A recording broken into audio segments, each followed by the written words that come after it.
শুধু স্ত্রীর সাথে খারাপ ব্যবহার করার কারণে কিয়ামতের ময়দানে আল্লাহ পাক হাজার হাজার স্বামীদেরকে আল্লাহ পাক জাহান্নামের মধ্যে ঢুকিয়ে দেবেন। কিয়ামতের মাঠে যদিও তাদের অনেক আমল ছিল, নামাজ ছিল, রোজা ছিল, তাদের আমল নামে হজ ছিল, যাকাতের মতো সওয়াবও তাদের আমল নামে ছিল, কিন্তু স্ত্রীর হক না আদায় করার কারণে, স্ত্রীর সাথে খারাপ ব্যবহার করার কারণে আমার আল্লাহ পাক কিয়ামতের মাঠে তাদের ঠিকানা করে দিবে জাহান্নাম। আল্লাহ পাক ওই সমস্ত স্ত্রীগুলোকে ডাক দিবেন, ডাক দিয়ে বলবেন, বলো তোমার স্বামীর সম্বন্ধে তোমার কোনো অভিযোগ আছে? স্ত্রী ডাক দিয়ে বলবে, ইয়া আল্লাহ, হ্যাঁ, আমার স্বামী আমার হকগুলো আদায় করে নাই, আমার স্বামী আমার হক আদায় করে নাই, সে আমার উপরে জুলুম করেছে, নির্যাতন করেছে, সে আমার হকগুলো আদায় করে নাই। আমার আল্লাহ বলবে, তুমি কি তাকে ক্ষমা করবে?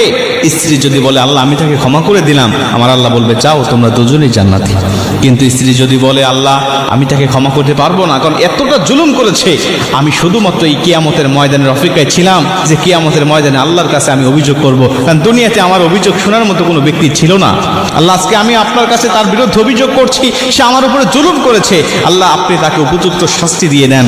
আমার আল্লাহ পাক তখন ওই স্বামীকে ঠেকিয়ে দিবেন, বলবেন, না, তোমার জন্য জান্নাত যাওয়া যাবে না, তোমার জন্য জাহান্নাম ওয়াজিব হয়ে গেছে, কারণ তুমি বান্দার হক নষ্ট করেছো, তুমি তোমার স্ত্রীর হক নষ্ট করেছো, তোমার স্ত্রী ক্ষমা করবে না যতক্ষণ, তোমাকে জান্নাতে ঢুকতে দেব না ততক্ষণ।